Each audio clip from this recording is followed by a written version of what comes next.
భయ Kanguva film review అయితే చూద్దాం భయ. ఇప్పుడే చూసి రావడం జరిగింది ఫిలిం అయితే. సో ఫిలిం అనేది నాకు ఎలా అనిపించింది అన్న పాయింట్ ఆఫ్ వ్యూ చెప్పాలంటే నాకైతే బాగా నచ్చింది. అంటే ఎలా నచ్చింది, మరి అంత బాహుబలి టైప్ లో మరి ఎట్లా అంటారంటే నాకైతే అంతలా అనిపించలేదు. కానీ ఓకే, ఇప్పుడు చూసుకున్న ఆ గ్రాఫిక్స్ పరంగా కానియచ్చు, ఆ మన బాబీ డియోల్ గారి క్యారెక్టర్ కానియచ్చు, సూర్య గారి మెయిన్ గా క్యారెక్టర్ కానీ, దిశా పటేల్ గారి క్యారెక్టర్ కానీ, వీళ్ళందరి గురించి మాట్లాడుకుంటే ఓకే, క్యారెక్టర్స్ పరంగా అందరు బాగానే చూడలేదు, అంత బాగుంది. మూవీ అనేది ఏ చుట్టూ తిరుగుతుంది అని అంటే నిజం చెప్తున్నా, మీకు తెలిసే ఉంటుంది, ట్రైలర్ చూసారు, అవన్నీ చూసారు. కానీ స్టోరీ అనేది నేను ఎక్కువ రివీల్ చేయదలుచుకోలేను. ట్విస్ట్లు అవన్నీ చాలా ఉంటాయి ఫిలింలో. ఏంటంటే ఒక అబ్బాయికి అండ్ సూర్యకి ఒక కనెక్షన్ అయితే ఉంటుంది. అది ఏంటిది ఏందనేది మీరు మూవీలో చూసుకొని తెలుసుకోండి. అంతకుమించి నేను ఎక్కువ కూడా చెప్పాను. సో మూవీ అనేది ఫస్ట్ హాఫ్ అనేది కొంచెం బాగుంటుంది భయ, కంపేర్ టు సెకండ్ హాఫ్ అని చెప్తాను. అంటే నాకే ఫస్ట్ హాఫ్ నచ్చింది, మరి సెకండ్ హాఫ్ ఎందుకు నచ్చిందంటే అంటే ఏదో ఒక పార్ట్ అయితే బాగా నచ్చుతుంది కదా, అందులో నాకు ఫస్ట్ హాఫ్ అయితే నచ్చిందని చెప్తాను.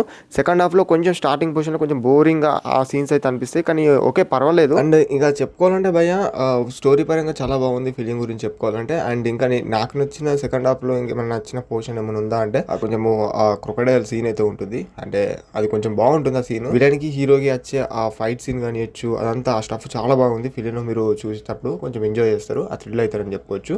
యాక్షన్ పార్ట్ గురించి చెప్పుకోవాలంటే ఎక్కడ కూడా డోకలేదు. యాక్షన్ పార్ట్ గురించి అయితే చెప్పుకోవాలంటే ఇక క్లైమాక్స్ పోర్షన్ చాలా గట్టిగానే ఇచ్చారు, అది కూడా బాగానే ఉందని చెప్తాను. ఇవి మాత్రం నాకు నచ్చిన పోర్షన్స్. అండ్ ఎలా ఉంటుంది అని అంటే స్టోరీ అనేది మొత్తము మనకు పాస్ట్ కొంచెం చూపెట్టుకుంటా అండ్ ప్రజెంట్ కొంచెం చూపెట్టుకుంటూ అయితే రన్ అవుతుంది. ఈ 1070లో జరిగిన స్టోరీకి అండ్ ఇప్పుడు ఉన్నదానికి కనెక్షన్ ఏంది అనేది మీరు ఫిలిం లో చూస్తారు. సో మనకు నిజం చెప్పాలంటే ఎక్కువ సీన్స్ అయితే నేను అబ్జర్వ్ చేసిన ప్రకారం అయితే ఆ కంగువ క్యారెక్టర్ గురించే. సో లైక్ ఏంటంటే అంటే లైక్ కొంచెంసేపు పాస్ట్ లో, ఆ తర్వాత ఇప్పుడు ప్రజెంట్ లో చూపెట్టే సీన్స్ అయితే మీకు ఎక్కువ చూస్తారు ఫిలిం లో అని చెప్పొచ్చు. అదైతే ఉంటుంది ఫిలిం గురించి చెప్పుకోవాలి. అండ్ మూవీలో సాంగ్స్ అయితే నాకు అంతలా ఏం అనిపించలేవు. అండ్ కాకపోతే మన సూర్య గారి క్యారెక్టర్ కానివచ్చు, మొత్తం అది ఏమంటారు బాగుంది. అదంతా ఫిలిం అయితే బాగానే ఉంది. మరి ఫ్యామిలీతో వెళ్ళి చూడొచ్చు అంటే అఫ్ కోర్స్ నేను ఫ్యామిలీతో వెళ్ళి చూడొచ్చు, ఇలాంటి ఫిలిం ని ఎక్స్ప్లెయిన్ చేయొచ్చు అని చెప్తాను.